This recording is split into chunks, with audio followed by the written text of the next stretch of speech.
Aprovecho simplemente de agregar algunos saludos especiales de autoridades internacionales que nos acompañan, que se han ido incorporando a lo largo del día, especialmente un saludo a la señora viceministra de Justicia y Derechos Fundamentales de Bolivia, doña Erika Chávez, al presidente del Instituto Iberoamericano de Derecho Procesal, don Ángel Landoni, que nos acompaña además como panelista en este bloque de la tarde, y a los representantes también del instituto que lo acompañan en su delegación de Argentina, Venezuela, Perú, a los señores magistrados de Cortes de Justicia de la República Dominicana, Honduras, Guatemala, Colombia, a los señores fiscales de Brasil y Argentina, y también a representantes del sistema de justicia de distintos actores de Nicaragua, Brasil y Venezuela.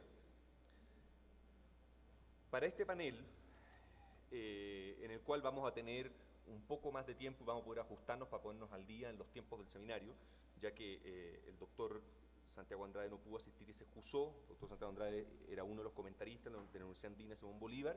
En consecuencia vamos a tener la exposición de doña Carolina Villadiego sobre discusión para evaluar cifras y estadísticas que maneja la justicia civil para conocer la carga importante de trabajo que representa para el Poder Judicial, así como particular a nivel práctico, pues en comparación con la justicia criminal. Leo textual del programa y en definitiva nos va a dar un panorama general sobre el comportamiento de flujo en el sistema civil, básicamente levantando temas como tasas de litigiosidad, tasas de congestión y otros aspectos estadísticos interesantes. La doctora Carolina Villadiego es colombiana, es abogada y especialista en gestión pública e instituciones administrativas de la Universidad de los Andes de Colombia, tiene una maestría en Ciencia Política y Sociología en Flaxo, la Facultad Latinoamericana de Ciencias Sociales, es consultora internacional de CEJA del año 2005, antes fue parte también del equipo investigador de CEJA, tiene una gran experiencia profesional en temas vinculados a la reforma de justicia civil y penal, derechos de niñas y adolescentes, también trabajó en la Defensoría del Pueblo de Colombia, en convenio con UNICEF y OIM entre el año 2001 y 2005, y entre mayo del 2011 y julio del 2012 fue coordinadora de estudios de CEJA, como decíamos, después de servir como consultora. Trabajó también en la Corporación de Excelencia de la Justicia de Colombia.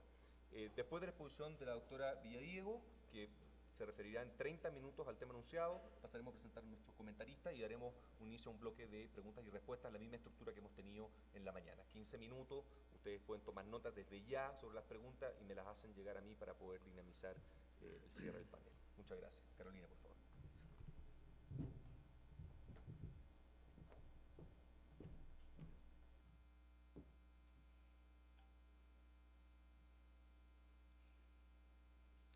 Bueno, buenas tardes.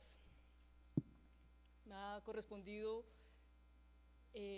presentar datos estadísticos alrededor de los sistemas de justicia no penal en América Latina, datos y magnitudes. Por razones de tiempo voy a concentrarme principalmente en algunos análisis comparativos sobre la justicia no penal y también sobre la justicia civil y mercantil. Voy a proporcionar algunos pequeños datos sobre temas de laboral y de familia, pero quiero contarles que va a haber un informe publicado sobre los resultados de esta investigación. Les quiero contar una introducción a lo que vamos a ver básicamente en estos 30 minutos. La primera parte voy a hacer una reflexión metodológica para un poco contarles acerca de cómo fue la recolección de los datos y en qué consisten específicamente. Segundo, me voy a referir a los datos comparativos de justicia no penal en América Latina, principalmente con énfasis en materia civil y mercantil, aunque voy a hablar también de algunos asuntos laborales y de familia, y voy a hacer unas reflexiones finales. Respecto de la reflexión metodológica, lo primero que quisiera decirles es que este trabajo se enmarca en una investigación que adelanta el Centro de Estudios de Justicia de las Américas, CEJA, en convenio con GIZ, y que pretende analizar la estructura de los sistemas de justicia no penal en América Latina y también datos estadísticos respecto de su funcionamiento. Para elaborar esta investigación se tuvo una amplia recolección de información. En primer lugar, enviamos unos cuestionarios estandarizados a los poderes judiciales de más de 14 países de la región y tenemos 9 respuestas oficiales a este cuestionario enviado en este momento. Adicionalmente, contamos con informes nacionales de todos los países latinoamericanos, de casi todos los países latinoamericanos, informes específicos de los poderes judiciales donde tienen los datos estadísticos y también hay informes secundarios realizados por organizaciones no gubernamentales en torno al funcionamiento de la justicia no penal en cada uno de sus países. Y finalmente hay también dos informes globales. Hay datos de dos informes globales que han analizado algunos aspectos de la justicia no penal en América Latina, particularmente del Banco Mundial, el informe de Doing Business 2012 y también el proyecto de Estado de Derecho de 2011. Adicionalmente quisiera contarles un poco que este estudio tiene algunas dificultades para poder definir lo que se considera materia no penal, sobre todo para realizar análisis comparativo de esto. Lo primero es que lo que se considera materia no penal, digamos que varía entre cada uno de los países. Y desde ese punto de vista varía por varias razones. La primera razón es que hay materias que se han especializado con el paso del tiempo, que en algunos países podían ser civil en estricto sentido, pero en otros países ya son especializadas. Pero además, otra razón es que algunas legislaciones que se han promulgado posteriormente, como por ejemplo en materia de niñez y adolescencia, tienen mezclado asuntos no penales y asuntos penales. ¿Por qué? Porque algunas leyes de infancia y adolescencia que se han promulgado en diferentes países han establecido asuntos relacionados con adolescentes en conflicto con la ley penal, pero todo lo tramitan, digamos, los mismos jueces. Entonces, establecer los datos que son penales de los no penales tiene algunas dificultades en la región. Finalmente, hay también unas dificultades en poder establecer cuál es la primera instancia real de un país por muchas razones. La primera de esas, por ejemplo, es que en algunos países hay juzgados de paz, pero que ven casos casi como de pequeñas causas, pero no están contabilizados como primera instancia en los informes de los poderes judiciales, y también especialmente las materias contencioso-administrativas y las materias constitucionales, la primera instancia puede estar en cabeza de organismos o de funcionarios que no necesariamente hacen parte de los jueces de primera instancia del Poder Judicial. Así que con esas aclaraciones metodológicas quiero mostrarles algunos datos.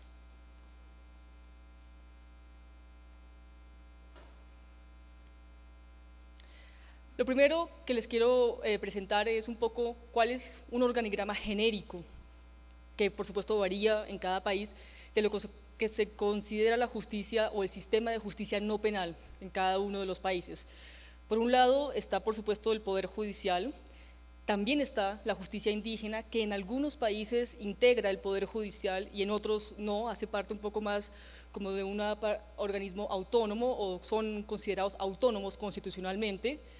También el Poder Ejecutivo en muchos países tiene de un lado instancias administrativas que ejercen funciones jurisdiccionales en determinados casos, como por ejemplo los de libre competencia, como por ejemplo asuntos de consumo, entre otras, asuntos contencioso administrativo, por ejemplo, y también hay instancias del Poder Ejecutivo que ofrecen diferentes servicios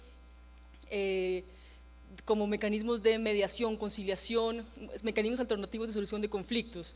Entonces, digamos que es un panorama complejo, pero además de eso hay otros organismos públicos que son distintos al Poder Ejecutivo y al Poder Judicial, que por un lado también a veces ejercen funciones jurisdiccionales, como por ejemplo tribunales sobre determinados temas como libre competencia, que no integran ni el Poder Judicial ni el Poder Ejecutivo, sino que son organismos externos a todo esto, y también hay organismos que prestan servicios de asesoría y de defensa pública, mecanismos de conciliación, mediación, entre otras.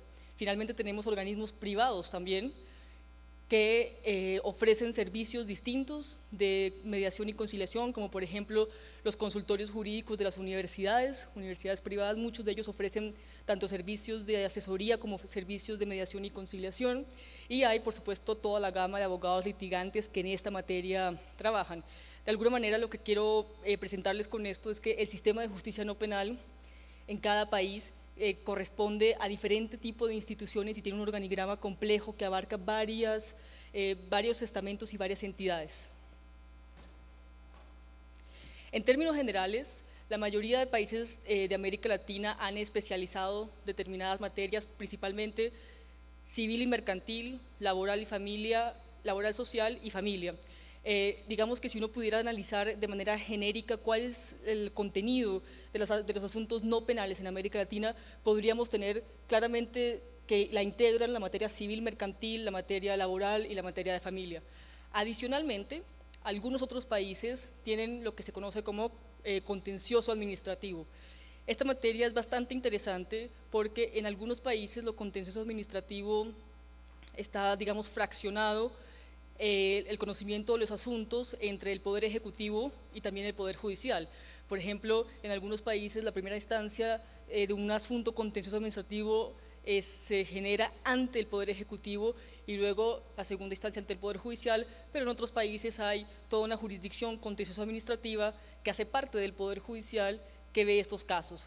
Adicionalmente, hay varias materias especializadas que se podrían llamar otras, o que las he puesto como otras, porque cada país ha especializado distintas materias de diferente manera. Por ejemplo, acá está especializado inquilinato, acá en Ecuador, inquilinato, contencioso administrativo también, pero en otros países también está, por ejemplo, agrario, inmobiliaria, niñez y adolescencia, familia, tributario, en fin, hay un sinnúmero de materias especializadas en cada país que varía.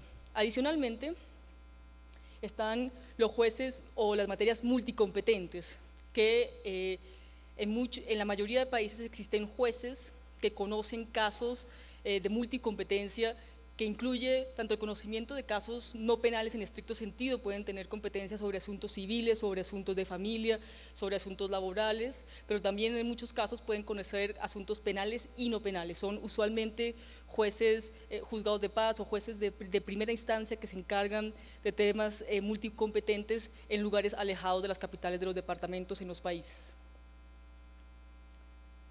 En términos generales, la tasa de litigiosidad en materia no penal en primera instancia en el Poder Judicial en 2010 en América Latina osciló, como ven en la pantalla, entre 383 causas cada 100.000 habitantes hasta 13.877 causas cada 100.000 habitantes. Si ustedes se dan cuenta, Chile es el país que tiene mayor tasa de litigiosidad en materia no penal. Para esta gráfica hemos considerado materia no penal la materia civil, mercantil, laboral, familia, contencioso administrativa y las otras no penales. Y si ustedes se dan cuenta, El Salvador tiene el promedio más bajo en este comparativo. El promedio latinoamericano, lo ven en azul en la pantalla, está más o menos en 3.416 causas cada 100.000 habitantes, pero lo cierto es que gran parte de los países, o una parte importante de los países, se encuentra por debajo de ese promedio. Lo que pasa es que los países con promedios altos arrastran un poco la cantidad de casos. Es interesante, por ejemplo, los casos de los países federales, principalmente me refiero a México, Argentina y Brasil. México solamente hemos podido considerar los casos del Estado de México, pero en Brasil hemos considerado la primera instancia de todo el Poder Judicial federal y estadual, y en Argentina hemos considerado los ingresos en todo el Poder Judicial provincial. Estamos dejando por fuera el Poder Judicial de la Nación, pero el Poder Judicial provincial está.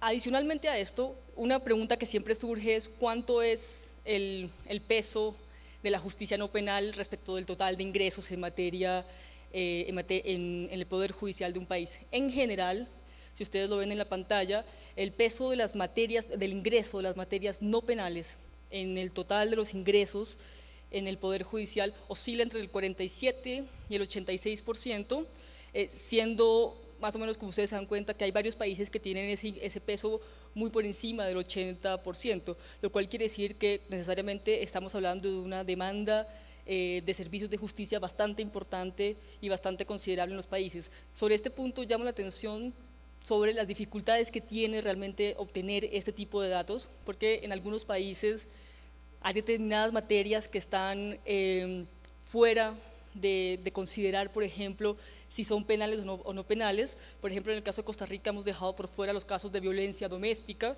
porque los hemos considerado penales, aunque ellos mismos nos lo han reportado como si fueran no penales, pero digamos que en términos generales uno podría decir que el peso de la justicia no penal respecto al total de ingresos está entre el 50% casi y el 86% del ingreso de casos.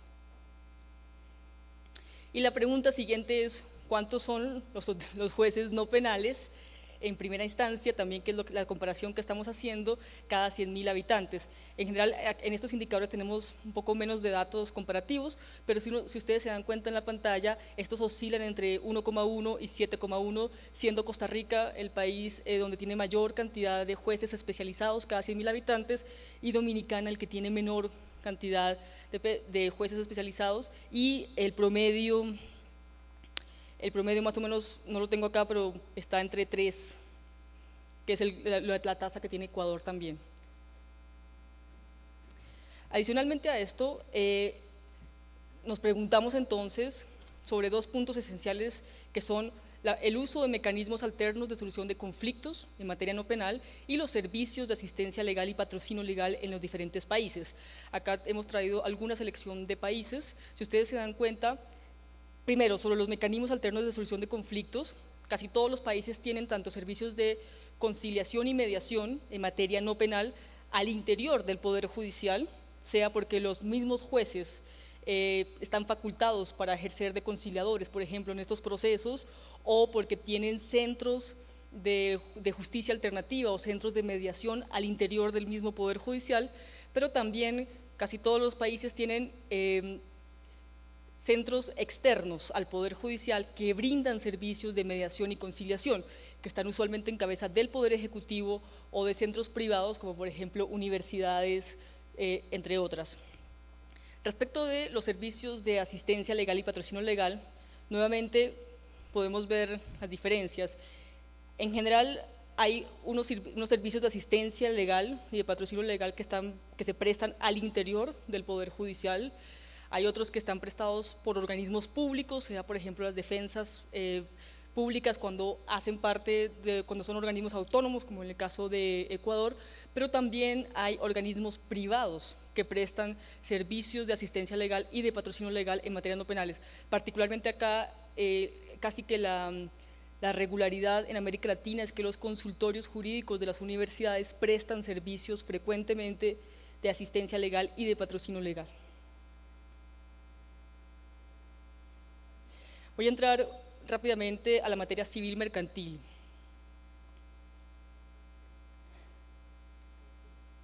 Acá.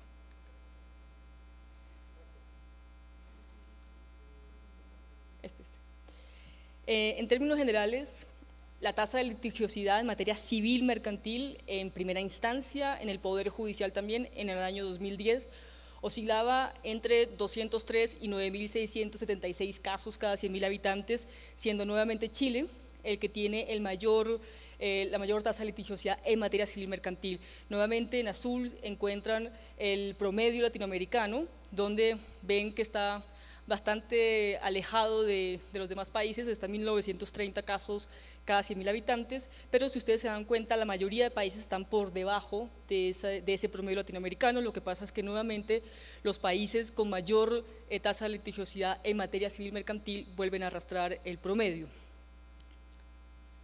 La pregunta que surge y que es importante siempre en materia civil mercantil es cuál es la distribución de los ingresos, es decir, cuáles son los procesos que realmente ve la materia civil mercantil. Y aquí particularmente queremos hacer énfasis en cuáles son los procesos ejecutivos o cobratorios y los procesos declarativos o de conocimiento, llamémoslos así de manera genérica. Si ustedes ven en rojo en la pantalla se encuentra, digamos, el porcentaje de los procesos ejecutivos, y como se pueden dar cuenta, en todos los países, salvo Chile, y ahora voy a aclarar por qué, la mayoría de los procesos que ingresan en la materia civil mercantil en primera instancia son procesos ejecutivos, con un promedio, si ustedes se dan cuenta, Costa Rica tiene 88% de ingresos en materia de procesos cobratorios en ese país, pero todos tienen porcentajes bastante altos. En el caso de Chile, lo que me quería llamar la atención sobre lo que me dijeron es que realmente del porcentaje restante de 52%, que son procesos de conocimiento, realmente sobre eso más del 60% son procesos de medidas de gestiones preparatorias para el proceso ejecutivo. Entonces, en realidad, aunque lo pueden contar como procesos de conocimiento, en realidad son también temas de procesos ejecutivos. Es decir, que la cifra real en Chile, por ejemplo, sería que más del 80% de los ingresos están relacionados con procesos ejecutivos. Si ustedes se dan cuenta, el promedio regional sobre el ingreso de procesos ejecutivos es del 55% en la materia civil mercantil. Y la siguiente pregunta tiene que ver con cuál es la duración de los procesos civiles, los índices de duración de los procesos civiles, y aquí lo tenemos diferenciado en dos puntos. En las barras que ven en la pantalla es la demora en la adjudicación del proceso, mientras que la línea roja va mostrando la demora en la ejecución del proceso. Este es un indicador que maneja The World Justice Project Rule of Law, es un índice del 2011, y en general el país que tiene el mejor puntaje sobre duración de procedimientos es Bolivia, y el que tiene el menor en este indicador es Venezuela. En todo caso, si ustedes se dan cuenta, varía bastante la diferencia entre cuánto se demora los procesos en la parte de adjudicación y cuánto se demora la parte de ejecución. Sobre el tema de la justicia civil y mercantil, otro tema importante a analizar es el costo requerido para hacer cumplir un contrato, o el costo requerido, digamos, o el costo de la justicia civil y mercantil. En términos generales, el Banco Mundial, en el indicador de 2012, menciona el costo requerido para hacer cumplir un contrato, que tiene presente el costo entre el momento de la presentación de la demanda hasta el momento de la ejecución. En general, como ustedes se dan cuenta en la pantalla, en América Latina el costo varía entre el 17% y el 50% respecto del total del monto de la pretensión de la demanda. El promedio en América Latina y el Caribe es más o menos del 31% de ese costo, y si ustedes se dan cuenta, hay varios países en que está por encima del 40% el costo requerido para hacer cumplir un contrato, que es en realidad el costo que tiene un ciudadano para acceder a la justicia.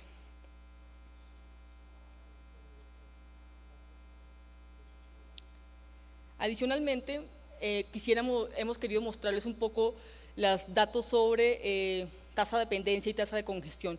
La pendencia la analizamos teniendo presente los casos pendientes sobre los casos resueltos, y la congestión se analiza teniendo en cuenta la suma entre los ingresos y los casos pendientes respecto del total de casos resueltos. Si ustedes se dan cuenta en la pantalla, la tasa de congestión varía entre 1,5 y 6,4 en los países de América Latina, y el promedio latinoamericano es 2,9, como lo ven subrayado en la pantalla, es decir, que estamos bastante, digamos, hay una tasa de congestión bastante importante en materia de civil mercantil. Otro tema importante tiene que ver con la cantidad de jueces civiles especializados en primera instancia en 2010 cada 100.000 habitantes. Si ustedes se dan cuenta, en general en los datos que nosotros tenemos, estos oscilan entre 0,3 y 1,7 jueces civiles especializados cada 100.000 habitantes, y si se dan cuenta, por ejemplo, Chile, yo les mostré que tenía la mayor tasa de litigiosidad en materia civil mercantil, y también coincide con que tiene la menor cantidad de jueces civiles especializados cada 100.000 habitantes. Ecuador en este indicador tiene la mayor cantidad de jueces civiles especializados cada 100.000 habitantes respecto de los países que estamos comparando en este gráfico. Voy a pasar rápidamente a mostrarles 2 o 3 indicadores de la materia laboral y la materia de familia, teniendo presente que los resultados definitivos van a estar publicados en el informe.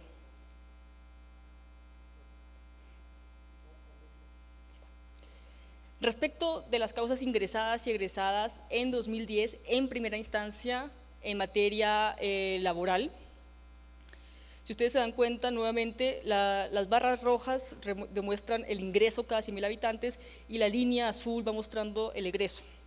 Si ustedes se dan cuenta, más o menos oscila entre 62 y 1826 causas ingresadas cada 100.000 habitantes en primera instancia en 2010, siendo el promedio regional 532 casos, y en casi todos los países, si pueden ver la línea azul, el porcentaje de egresos es mucho menor al porcentaje de ingresos, lo cual quisiera decir necesariamente que la tasa de resolución de casos es mucho más baja. En materia de familia, por ejemplo, también en primera instancia, la tasa de litigiosidad en las causas ingresadas oscilan entre 220 casos y 2.711 casos en primera instancia cada 100.000 habitantes.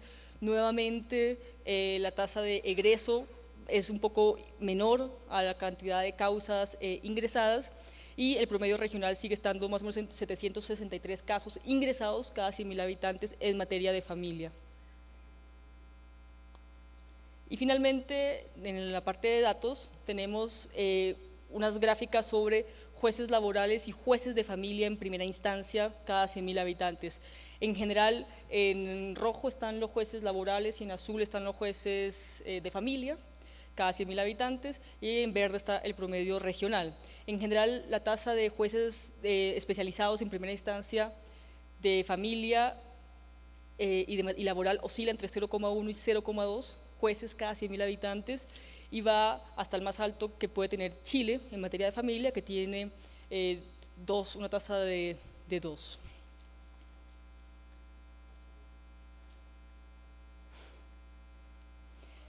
Finalmente, quisiera hacerles algunas reflexiones finales.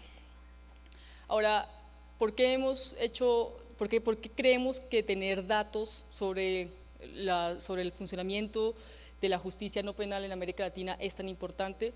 Bueno, porque uno de los puntos centrales tiene que ver con que las reformas procesales que se planteen y las reformas estructurales que se planteen al sistema de justicia debe tener en cuenta realmente los datos empíricos sobre el funcionamiento, sobre la cantidad de ingresos, sobre las materias especializadas, sobre la estructura del sistema de justicia, para que pueda pensarse una reforma adecuada a cada uno de las realidades de los países. Es decir, es necesario tener en cuenta la realidad de cada país para poder analizar cuál es la mejor estrategia de una reforma, o qué asuntos hay que priorizar y qué asuntos no hay que priorizar. Pero además, un asunto que nos parece muy importante tener en cuenta es que las reformas procesales o las reformas a la justicia no penal que se pretendan implementar deben necesariamente tener en cuenta que la estructura del sistema de justicia no penal es una estructura compleja, es una estructura que no es solamente el Poder Judicial, creo que eso ya lo han mencionado la mañana, lo quisiera retomar, sino que es una estructura que tiene diferentes escenarios, tanto del Poder Ejecutivo, pero también organismos independientes y autónomos, tanto del Ejecutivo como del Judicial, que están involucrados, pero además hay muchísimos actores ciudadanos y sociales que están necesariamente involucrados con los servicios de justicia no penal, particularmente en asuntos como servicios de conciliación y de mediación, que deben ser tenidas en cuenta en este tipo de reformas para que se pueda analizar toda la estructura real del sistema de justicia no penal en cada uno de los países. Adicionalmente, quisiéramos llamar su atención sobre un punto, y es sobre la necesidad de conocer en materia cierta, por ejemplo, cuál es el peso de los distintos asuntos de las materias no penales en cada una de las materias. Particularmente yo les mostré el peso de los asuntos ejecutivos y declarativos en la justicia civil mercantil.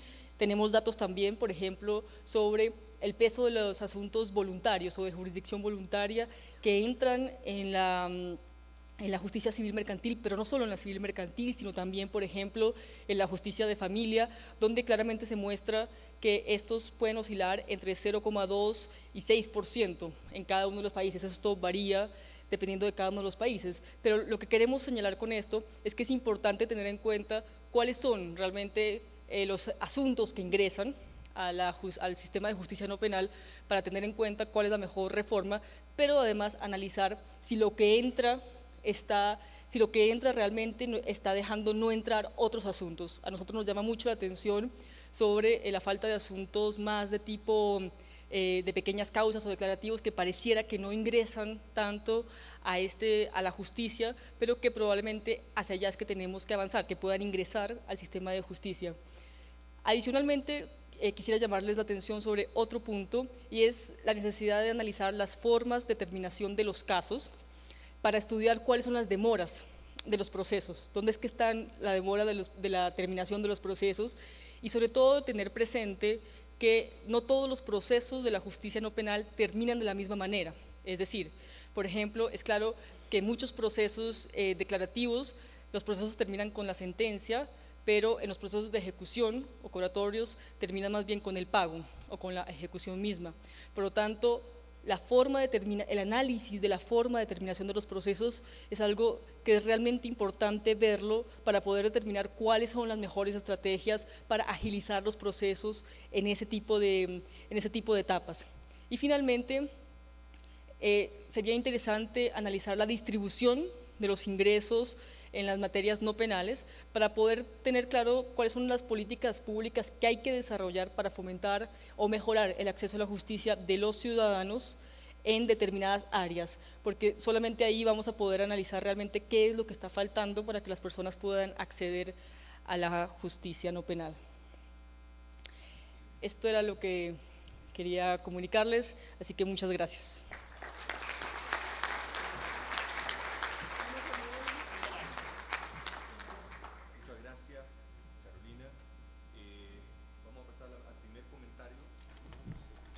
Del profesor Juan Enrique Vargas. El profesor Juan Enrique Vargas es abogado de la Universidad de Chile, magíster en Gestión y Políticas Públicas en la Escuela de Ingeniería de esa misma casa de estudios. Actualmente es decano de la Facultad de Derecho de la Universidad Diego Portales, fue el primer director ejecutivo del Centro de Estudios de Justicia de las Américas y tuvo un rol destacado en lo que fue la discusión, diseño y puesta en marcha de la reforma penal en Chile como experto en políticas públicas judiciales. Juan Enrique, por favor. Bueno, muchísimas gracias. Es un gusto estar acá nuevamente, además participando en una iniciativa de CEJA, ahora de la mano con las instituciones de justicia de este país, así que realmente un agrado. Y me parece además especialmente pertinente abrirse a un análisis más sistemático de los temas vinculados a la justicia no penal. Hemos estado demasiado absortos quizá en los últimos años en lo que sucede con la reforma procesal penal y hemos dejado abandonado un sector que sin duda tiene una importancia muy relevante con respecto a la calidad de vida de nuestros ciudadanos. Y creo que la aproximación en este panel de hacerlo a partir de un levantamiento de información es sin duda la aproximación correcta. Ya lo decía Carolina al término de su exposición, solo teniendo información sobre qué es lo que realmente sucede en este sector vamos a poder dirigir las políticas, las iniciativas de cambio en forma certera. Pero además yo creo que es vital tener claridad sobre cuáles son los problemas. Creo que una de las dificultades enormes que tenemos a la hora de enfrentar reformas procesales en nuestros países es que empezamos a discutir sobre cuáles son las soluciones sin haber estado de acuerdo previamente en cuáles son los problemas. Y si uno no está de acuerdo en los problemas, es muy difícil ponerse de acuerdo en las soluciones. Esto dirán, ustedes no necesitan venir a un seminario para escucharlo porque es bastante de perogrullo, pero si analizan lo que sucede con las reformas en otros países se van a dar cuenta que muchos de los problemas vienen de ahí. Así que felicito esta aproximación más empírica a este problema, pero claro, las dificultades que tienen las aproximaciones empíricas es que a uno le despiertan el apetito y empieza a pedirle más información. Generalmente surgen, sobre todo en estudios que son una primera aproximación al tema, a veces surgen más preguntas que las respuestas que se pueden concretar. Yo voy a limitar mis palabras fundamentalmente a lo que dice relación con la justicia civil y comercial. No me voy a referir a justicia de familia y laboral porque tiene particularidades, pero me parece que con esto ya tenemos suficiente como para hacer un comentario que espero sea interesante para ustedes. Yo creo que sin duda se trata de una justicia cuantitativamente muy significativa en la región. Las cifras que entregó en términos de ingreso, Carolina así lo demuestra, un 59%, o sea, el 65% del ingreso regional son causas no penales. En Chile, en mi país, y perdónenme que acuda mucho a las cifras chilenas porque son las que más conozco, en Chile además estamos en este momento en un proceso de reforma de la justicia civil en que hemos tenido que hacer ejercicio como el que hoy día se muestra. En Chile un 59% de los ingresos son causas civiles y esto mismo ha dado lugar a fundamentar esta primera aseveración de que este es el sector de la justicia más significativo, al menos en cuanto a su peso. Sin embargo, esta cifra yo creo que puede ser engañosa y hay que verla con bastante más cuidado y detención. ya lo decía Carolina, distorsiona en buena medida el peso específico, la importancia de esta cifra, lo desmesurado que significa dentro de ella la cantidad de cobranzas judiciales que existen.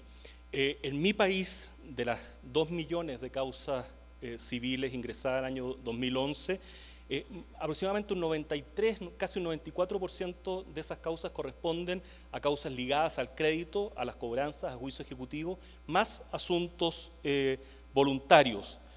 Y si uno ahora ve, ya no las cobranzas, sino que lo que queda en los términos de asuntos de juicios ordinarios y sumarios, que son los juicios a los cuales naturalmente uno tiende a pensar cuando habla de justicia civil, a los juicios, representan solamente un 5,8% de los ingresos. Por lo tanto, ahí las cifras ya sufren un cambio bien significativo.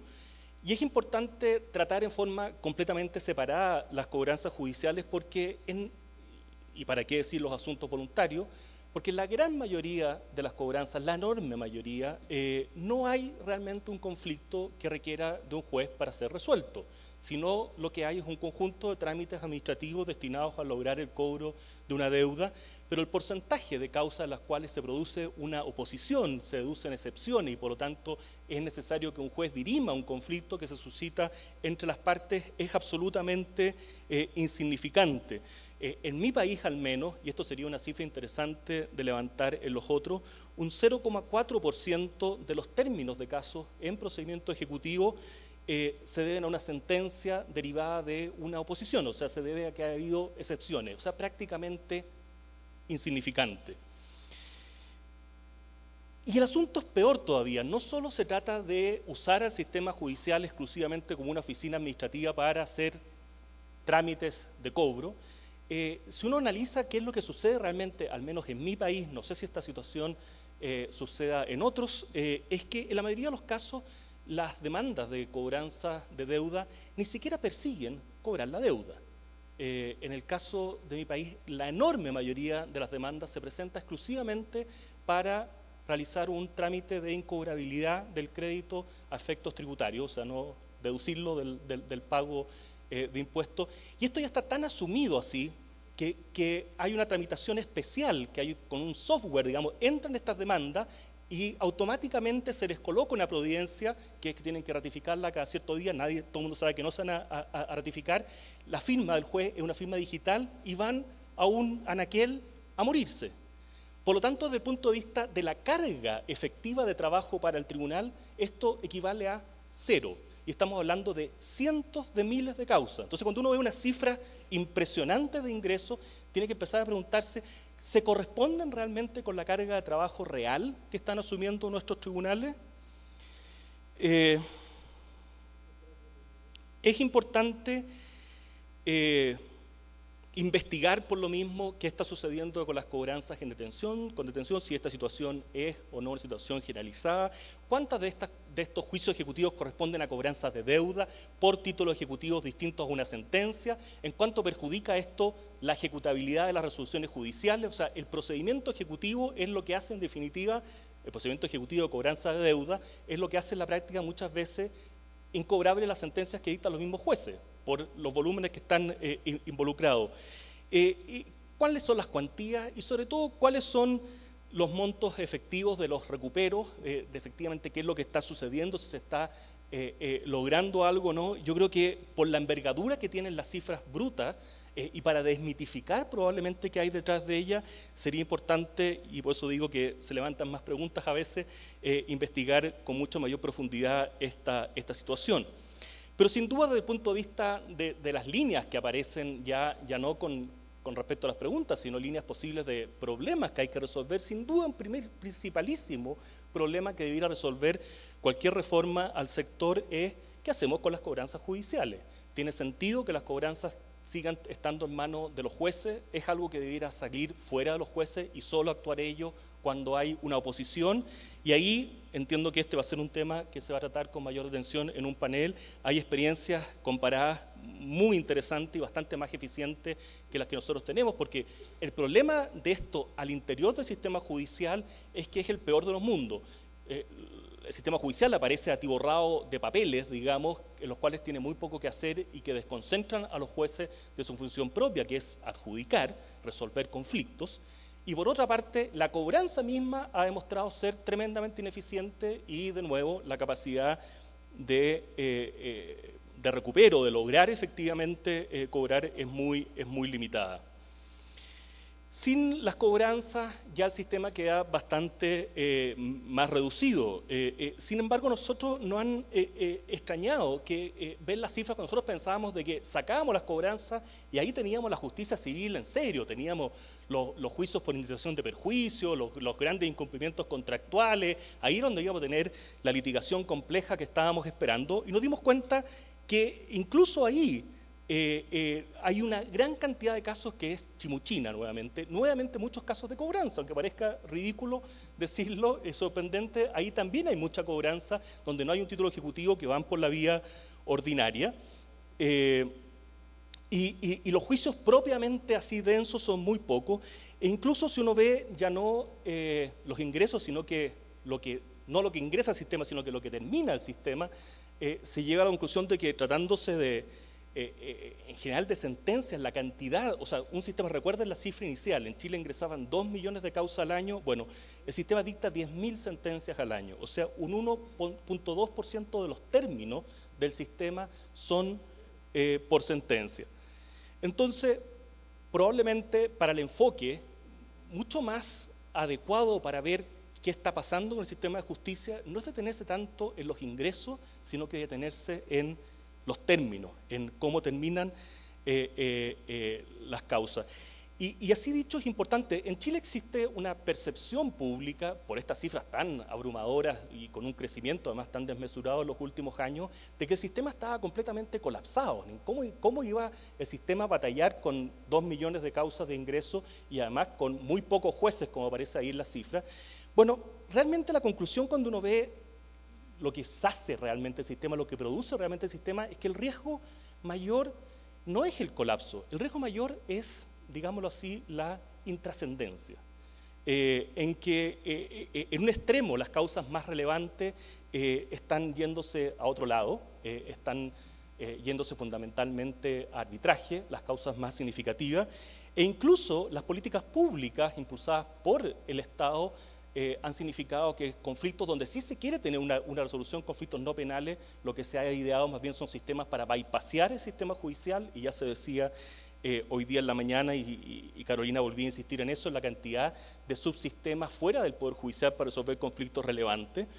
Y en el otro extremo, digamos, en las causas más pequeñas, etcétera, lo que uno se da cuenta es que no entran tampoco al sistema. No entran las grandes, no entran las chicas, entra una chimuchina poco trascendente, y a eso se está dedicando el sistema de justicia mayoritariamente. ¿Por qué no llegan? Bueno, creo que este es otro gran tema que debiera explorarse, qué es lo que está pasando con esas causas, dónde quedan, se resuelven o no se resuelvan, pero sin duda uno de los temas que surge inmediatamente es que la supuesta gratuidad de la justicia en muchos de nuestros países no beneficia a quienes debieran beneficiar. En definitiva, la gratuidad, si uno ve quienes usan estos sistemas gratuitos, se da cuenta que son las grandes empresas fundamentalmente ligadas al crédito, por lo de las cobranzas, pero incluso en los juicios ordinarios y en los sumarios, salvo en arrendamiento, diría la única excepción, al menos en mi país, todos los litigantes son personas jurídicas, por lo general. Las personas naturales muy excepcionalmente litigan.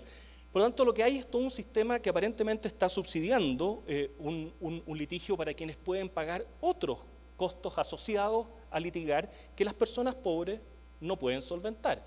Me refiero básicamente a los otros costos, los honorarios, e investigar qué sucede con el mercado de los abogados y los cobros es muy relevante para saber por qué no están llegando las causas, pero también hay otros costos, una infinidad de otros costos que están involucrados en un juicio y que probablemente son una barrera muy importante para que la gente con menores recursos lleve sus conflictos allá. Por lo pronto el tiempo es una de las barreras más complejas. Yo creo que la conclusión muy fuerte que aparece de este estudio es que cualquier reforma a la justicia debiera ponerse como objetivo político central el mejorar el acceso a la justicia. Ese debiera ser sin duda el norte, y pensar por lo menos, por lo pronto, en disminuir esas barreras de entradas al sistema, o un sistema de justicia de pequeñas causas debiera ser la piedra angular de cualquier proceso de reforma a la justicia. Sin embargo, uno tiende a ver en los proyectos de reforma y en la discusión académica en torno a esto más bien una preocupación por la litigación de alto estándar, por el caso complejo, y por lo tanto ver una hipótesis de audiencia de litigación, como digo, intensísima, que en la práctica no se da, y que no es probablemente aquello por lo cual deberíamos al menos priorizar las reformas al sector. A mí me impresiona, por ejemplo, que uno de los datos que aparecía en el estudio que mostró Carolina, aparece mi país, Chile, como el que tiene los mejores resultados en el indicador de acceso a la justicia.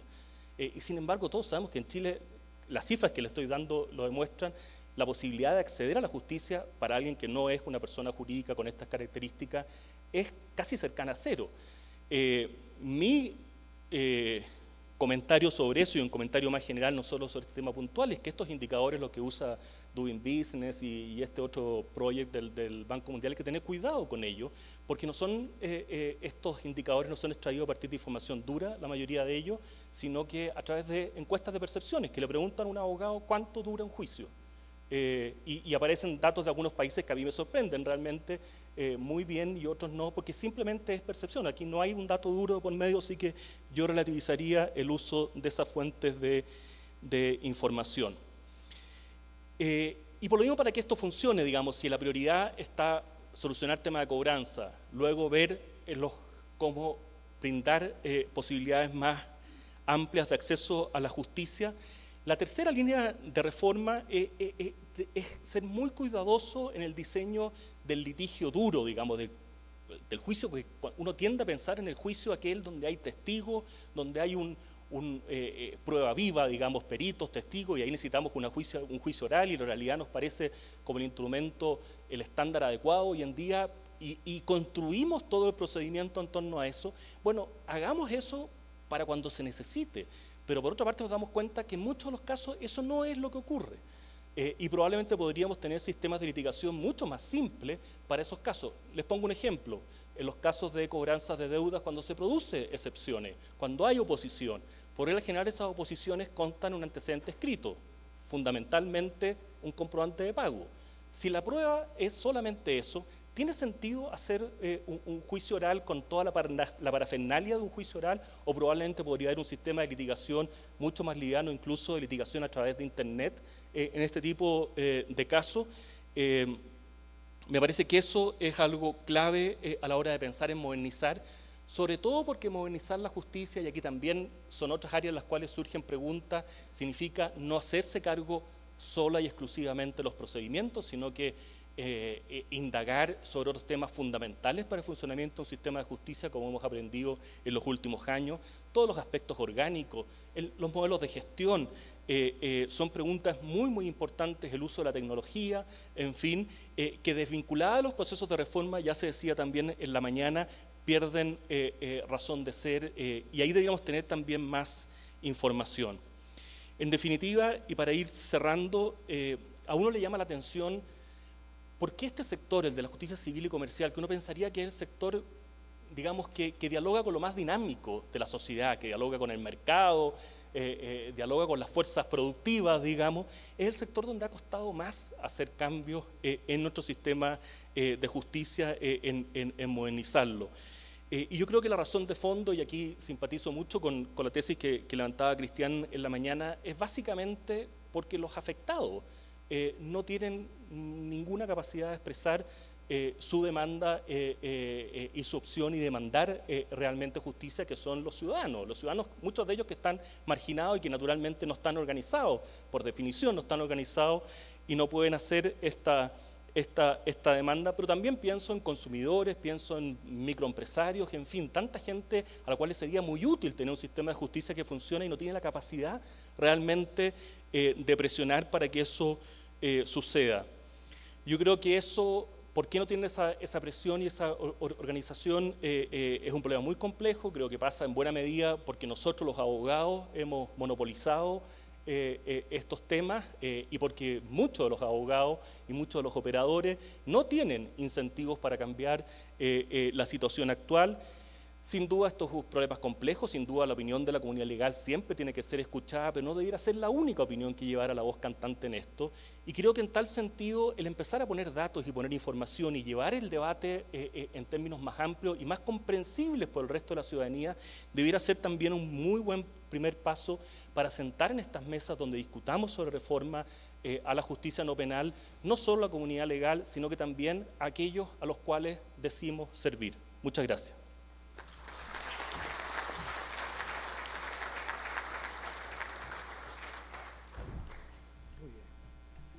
Muchas gracias a Juan Enrique Vargas.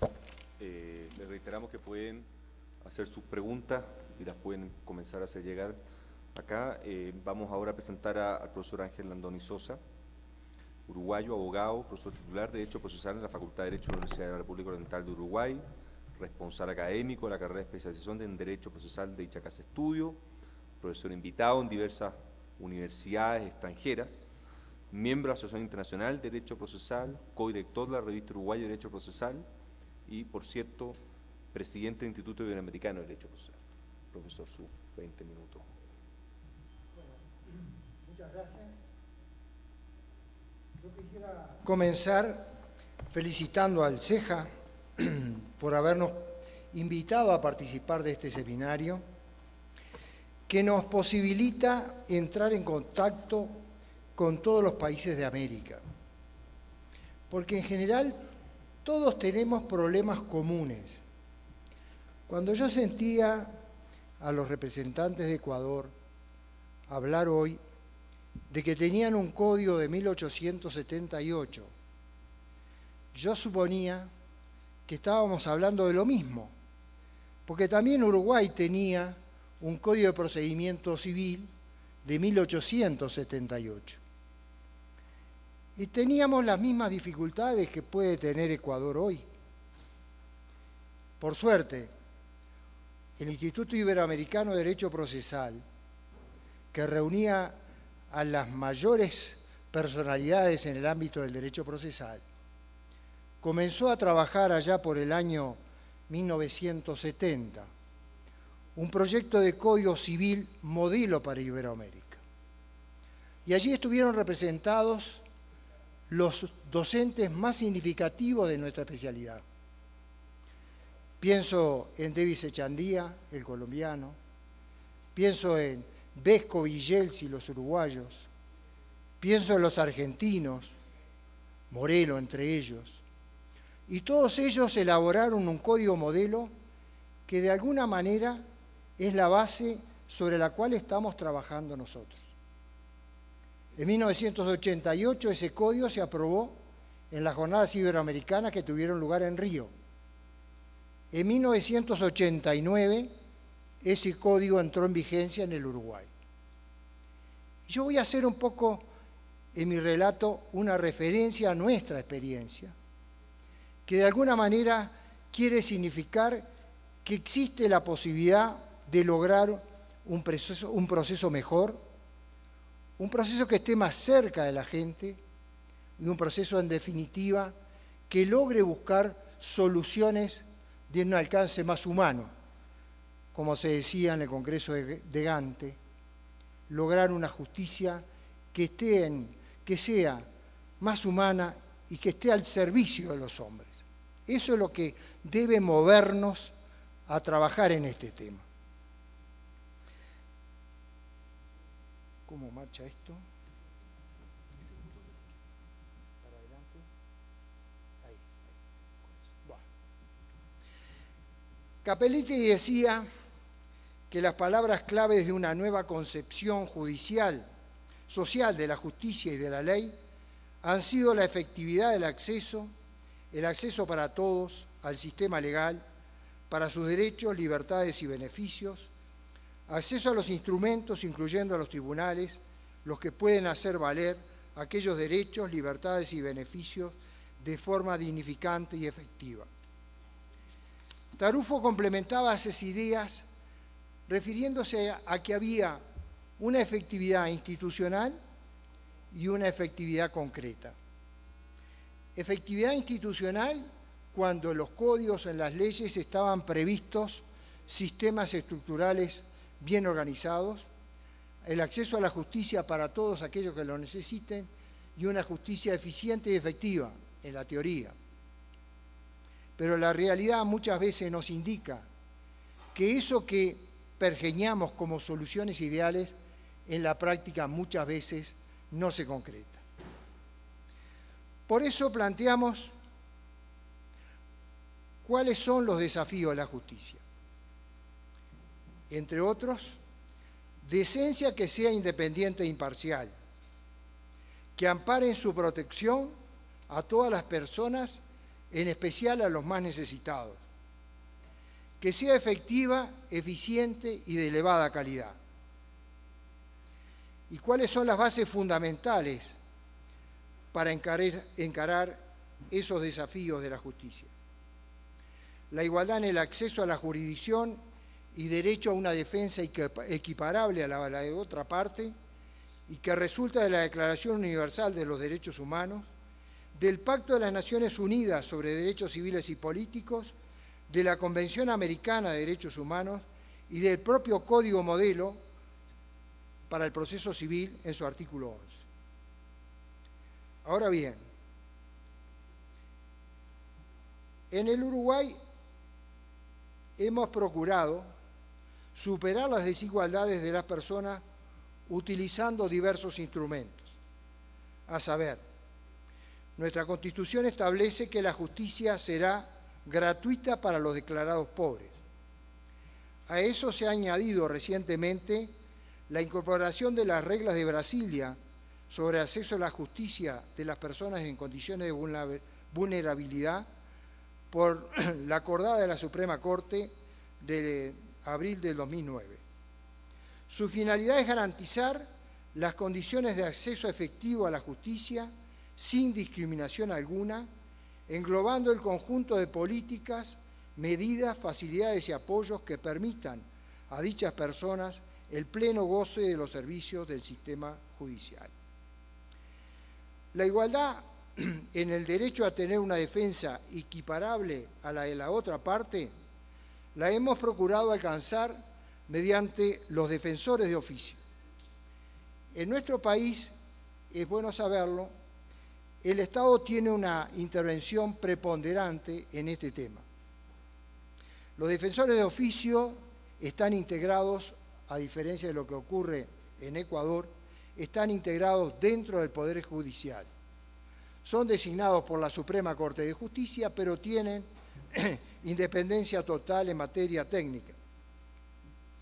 Además de los defensores de oficio que existen en toda la República y en todas las materias,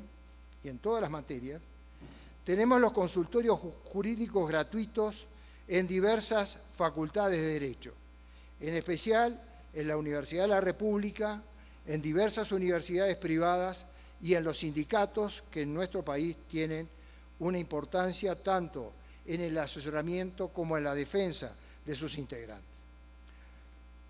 La Universidad de la República tiene consultorios jurídicos tanto en Montevideo como en el interior del país, y mismo dentro de la ciudad de Montevideo, en diversas zonas, fundamentalmente las partes más carenciadas de la ciudad. También es importante tener presente la necesidad de tener buenos jueces como garantía de su independencia, imparcialidad y de la calidad de la justicia impartida. Para eso hemos obrado de la siguiente forma. Nuestro país tiene una selección rigurosa en el ingreso. En ese sentido, anualmente se realiza un llamado a concurso en el cual los concursantes tienen que presentar sus méritos.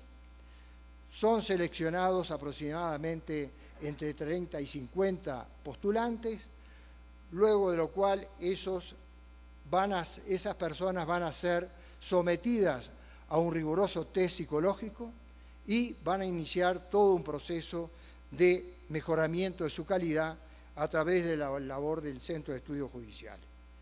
Recién cuando aprueben los cursos van a estar en condiciones de ser incorporados al Poder Judicial. Pero además de la selección rigurosa en el ingreso, también es menester tener presente que otro de los elementos importantes para tener una justicia buena o muy buena, es necesario que el ascenso de los magistrados se realice mediante una regulación objetiva. Esa regulación objetiva en nuestro país se ha logrado a través de la designación por la Suprema Corte de Justicia de una comisión asesora que, frente al cúmulo de funcionarios que aspiran al ascenso, magistrados que aspiran al ascenso, procede a la selección de estos. ¿En qué forma?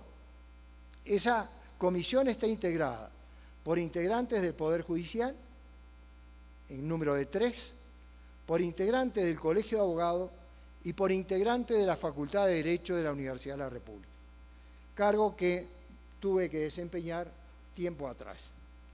Bueno, esa comisión selecciona los mejores aspirantes para el ascenso y en función de ello, la Suprema Corte de Justicia, cuando se produce una vacante, procede a su designación. Otro tema que me importa señalar es en cuanto a la garantía de independencia e imparcialidad del magistrado. Resulta, en nuestra opinión, obvio que un magistrado que fue seleccionado rigurosamente en el ingreso, que fue seleccionado rigurosamente para el ascenso, indudablemente va a ser un funcionario judicial que va a tener independencia tanto a los superiores dentro del Poder Judicial como respecto a los otros miembros de los poderes del Estado.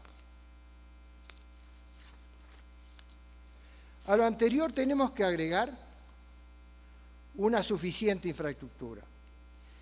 No es posible, y en ese sentido me parecen de lo más trascendente las investigaciones sociológicas tendientes a determinar cuáles son los asuntos que más requieren la atención para prestarle a esos asuntos el número de jueces suficiente. Los jueces son seres humanos y solo pueden atender una determinada cantidad de asuntos que estén dentro de sus posibilidades. No le podemos pedir a los magistrados que sean superhombres. Tienen que atender con eficacia el número de asuntos que humanamente pueden atender. A la suficiente infraestructura tenemos que agregar una moderna ley procesal que asegure un proceso rápido, simple, accesible y eficiente para el ejercicio de los derechos. El CGP, el Código General de Proceso, vigente en Uruguay desde el 20 de noviembre del 89, como ya dije, responde a la labor del Instituto Iberoamericano de Derecho Procesal. ¿Cuáles son los logros que hemos alcanzado? El primero, la inmediación en el proceso. Es decir, el contacto del juez con las partes y con la prueba es fundamental para tener un proceso que sea eficiente.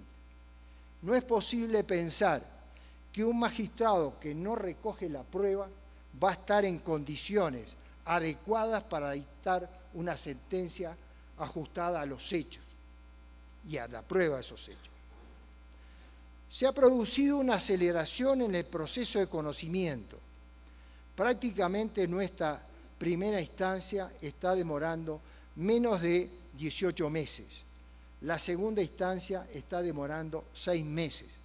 Y estoy hablando de promedios, dentro de los cuales tenemos que pensar que hay asuntos complejos como pueden ser los casos de responsabilidad médica, que es necesario la presencia de testigos, es necesario la presencia de peritos, etcétera, etcétera. El promedio son menos de 18 meses la primera instancia y menos de 6 meses la segunda instancia. A la aceleración del proceso de conocimiento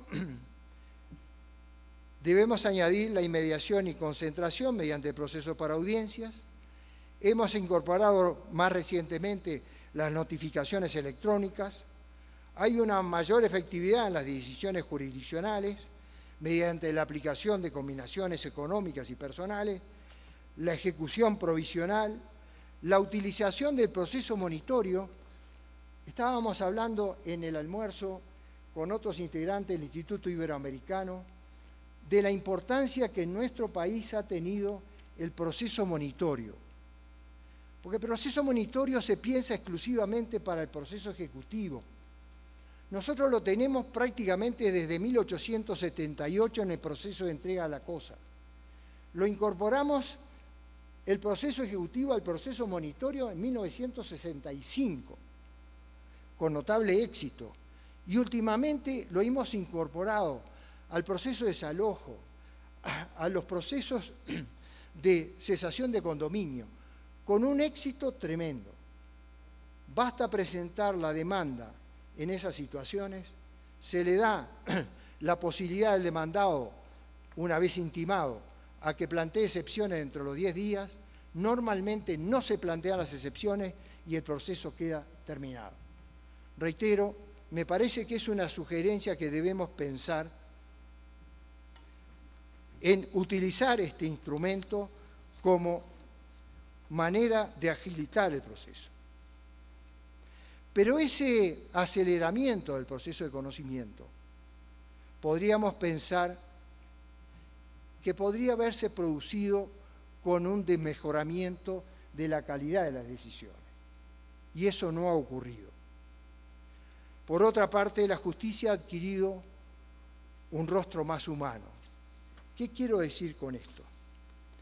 Quiero referirme a que cuando las partes participan de la audiencia y ven cómo actúan sus abogados, cómo defienden sus intereses, cómo el juez, de alguna manera, en su rol de director de proceso, va orientando el proceso y va inclusive proponiendo soluciones de conciliación, indudablemente que la parte que participa, en definitiva la sentencia cuando la recoge, él se va a estar dando cuenta de si efectivamente tenía razón o la razón la tenía la parte contraria.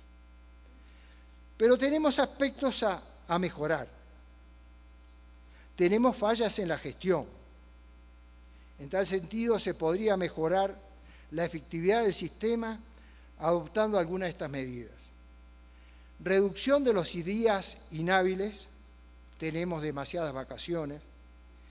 Mayor control sobre los tiempos muertos, estableciendo límites a las dilaciones indebidas y en el proceso de ejecución en general. Ahí verdaderamente debemos reconocer que no hemos tenido toda la eficacia que tuvimos en el proceso de conocimiento. En ese sentido, está a estudio del Parlamento de nuestro país toda una serie de modificaciones que el Instituto Uruguayo de Derecho Procesal, conjuntamente actuando de consuno con el Poder Judicial, estamos procurando acelerar el proceso de ejecución. Y hemos propuesto algunas medidas que nos parece que van a ser efectivas, tendientes a lograr que ese proceso de ejecución, en definitiva, sea lo que verdaderamente pensamos que debe ser. Nos faltan también, y voy a referirme al tema de la tutela de los intereses difusos, que ahí la regulación de nuestro CGP todavía no se ha acompasado a los pasos de la doctrina más moderna, pero como ese tema lo va a tocar el doctor Santiago Pereira, me remito a él, a lo que él va a decir. Por último, la regulación de las tutelas diferenciadas, que la tenemos prevista en nuestro derecho para determinadas pretensiones, que en el momento actual se ha visto distorsionada fundamentalmente en la materia del proceso laboral. Ahí ha habido una inclinación de los laboralistas tendientes a lograr una justicia mucho más rápida, pero con descuido de las garantías del debido proceso.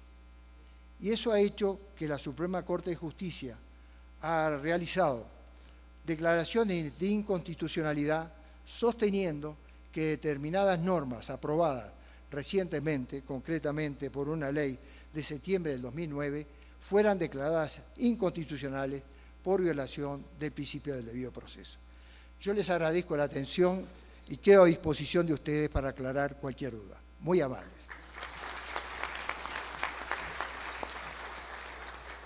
Muchas gracias, doctor Landoni.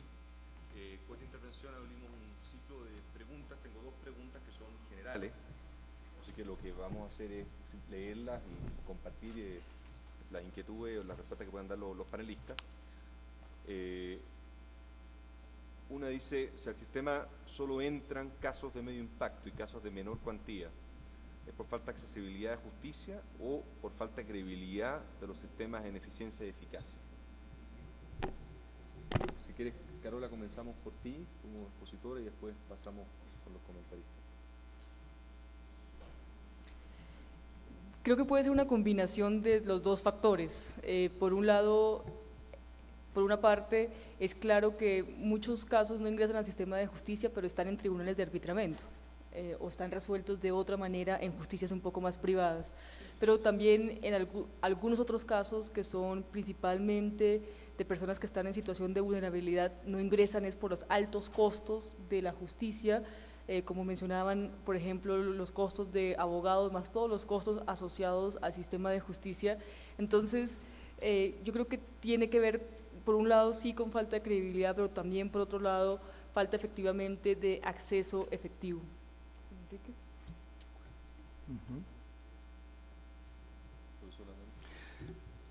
Bueno, en nuestro país yo creo que indudablemente que el lograr el acceso a la justicia en su integridad es muy difícil.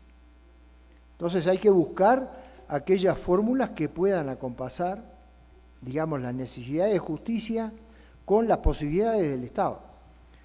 Es decir, el Estado no puede destinar al acceso a la justicia recursos que también pueden ser necesarios para la educación, para la salud y demás. Es decir, todo es un sistema que debe funcionar, digamos, integrado. Gracias, profesor. Otra pregunta abierta dice, las estadísticas presentadas hablan por sí solas, pero deberíamos guiarnos ciegamente en ellas. ¿Será la solución crear nuevos procesos no penales o figuras especializadas para la resolución de conflictos y judicializar toda relación social que implique obligación, o bien promover organismos no judiciales, conciliación, arbitraje y otros que liberen carga del sistema jurisdiccional?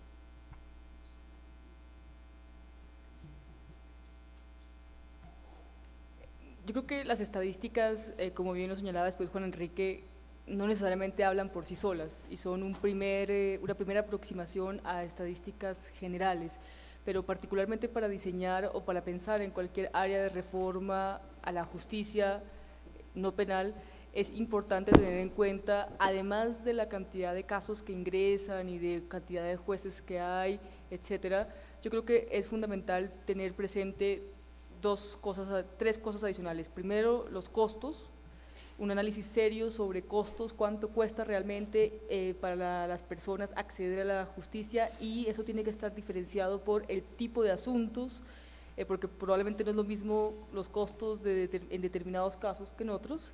Pero también hay que hacer un análisis de, digamos, la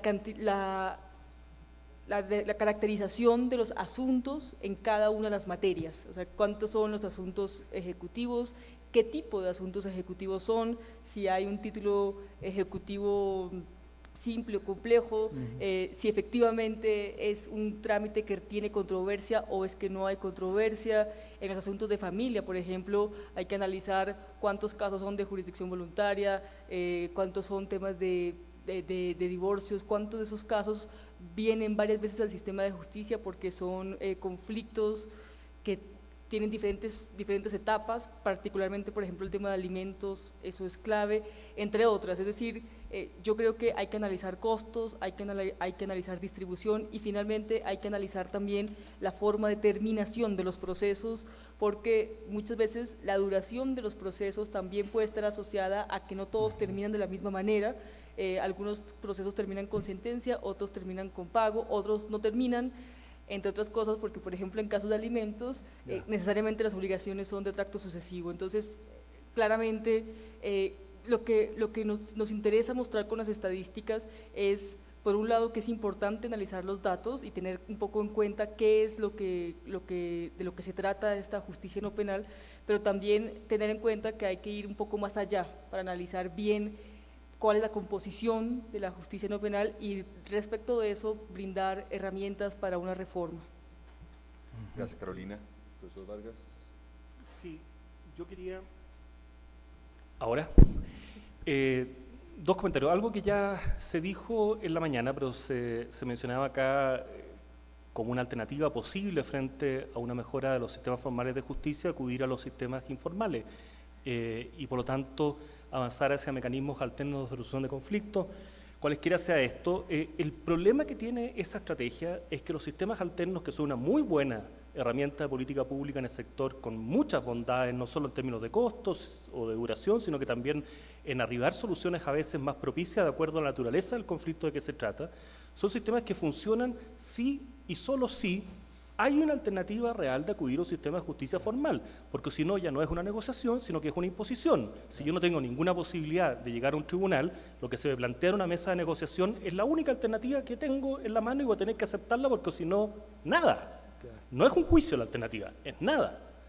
Eso no es un sistema alterno de resolución de conflictos que funcione bien, por definición. Y adicionalmente hay otro bien muy relevante en el sistema formal de justicia que no podemos olvidar. El sistema formal de justicia no solo genera beneficio social al adjudicar el caso concreto y solucionarle el problema a las partes que acudieron a él. Un sistema de justicia formal que funciona bien, y los nuestros no lo hacen, es un sistema que entrega información a la generalidad de la comunidad sobre cuáles son sus derechos y le dice, al resolver un caso, no solo que este caso va a ser resuelto así, sino que los casos similares van a ser resueltos de la misma manera. Y por lo tanto, si yo tengo dudas y si estoy pensando en litigar o no, si hay una jurisprudencia de la Corte Suprema en mi país que dice claramente que esto lo va a fallar de determinada manera y yo creo que va a mantener ese fallo, bueno, tendría que ser tonto para ir. Pero en otros países eso no existe, esto es una moneda al aire, puede ser tanto blanco, negro y por lo tanto voy, litigo. Alimento la litigación oportunista porque no sabemos cuáles son nuestros derechos. Y este es un factor, es un bien que debiera dar la justicia, que no lo da, pero que es la única que puede darlo. La justicia arbitral no lo da, por definición. La justicia arbitral no genera jurisprudencia, por ejemplo. Y mucha de la justicia que se ha desperdigado en entidades administrativas de un menor perfil, por así decirlo, tiene muchas menores posibilidades de generar este efecto social amplio, que es lo que debiera tener la justicia ordinaria. Y estas son razones no para dejar de lado estas otras alternativas de solución, pero para decir de que para que estas funcionen realmente y den su fruto, hay que también hacerse cargo de la justicia ordinaria. Gracias. Yo coincido con lo que se ha expresado. Quisiera agregar algún dato de la realidad uruguaya que me ha llamado la atención. Nosotros tenemos jueces especializados en conciliación en Montevideo, no así en el interior de la República. Este aquí que los jueces del interior, jueces de paz, que además de la conciliación tienen toda una serie de asuntos a resolver, tienen mejores porcentajes de conciliaciones logradas que los jueces especializados en conciliación de Montevideo. Lo cual hace pensar también hasta qué punto el instrumento de la conciliación sirve en los casos concretos, o qué está incidiendo allí. Estamos incidiendo a los abogados de la capital que no queremos conciliar y por eso los índices indican que hay menos conciliaciones en Montevideo y la gente del interior es más sana y concilia mejor. Lo dejo planteado. Muchas gracias, profesor. Una última pregunta que va dirigida a Carolina, claramente, porque tiene que ver básicamente con una consulta sobre la metodología del estudio. Dice, para la obtención y procesamiento de los datos de cada país, ¿cómo se resolvieron problemas de información dispersa y de la diversidad de campos de dicha información? Sí. La recolección de información tuvo básicamente dos escenarios. Un primer escenario es un escenario en el que nosotros enviamos un cuestionario estandarizado a los poderes judiciales de los países de la región y en 9 países de la región tenemos las respuestas a esos cuestionarios. Entonces esa recolección de información es estandarizada desde ese punto de vista. Adicionalmente, cuando hemos tenido algunas inquietudes respecto de la información enviada, hemos hecho unas nuevas preguntas adicionales sobre la información enviada para tener datos estandarizados. Del otro lado, revisamos los informes oficiales de los poderes judiciales, los informes estadísticos, los informes anuales y lo que está publicado tanto en sus páginas web como que nos fue facilitado a través de correos electrónicos, y con base en eso distinguimos los casos de civil, mercantil, laboral, familia, analizamos, por ejemplo, qué es lo que cada país considera como primera instancia. Hemos tenido varias preguntas adicionales con varios países, por ejemplo, preguntándoles si los casos que nos reportan son solamente casos nuevos o si también consideran, por ejemplo, recursos de apelación cuando vienen de juzgados de paz, y finalmente hemos podido tener una explicación metodológica. En el informe final que vamos a entregar como resultado de este proyecto va a haber un anexo metodológico donde va a explicar país por país la información que está establecida, a qué corresponde en cada una de las materias. Entonces, básicamente eso fue lo que hicimos. Muchas gracias, Carolina. Bueno, con esta exposición terminamos este tercer bloque. Vamos a hacer un receso de 10 minutos para poder cumplir o no alejarnos mucho del programa original, y agradecemos a la expositora y a los profesores comentaristas. Felicitaciones, doña Carolina. ¿Qué? Felicitaciones. Se ha lucido, una vez más. Nunca he estado. ¿Quién sabe qué quiere sacar?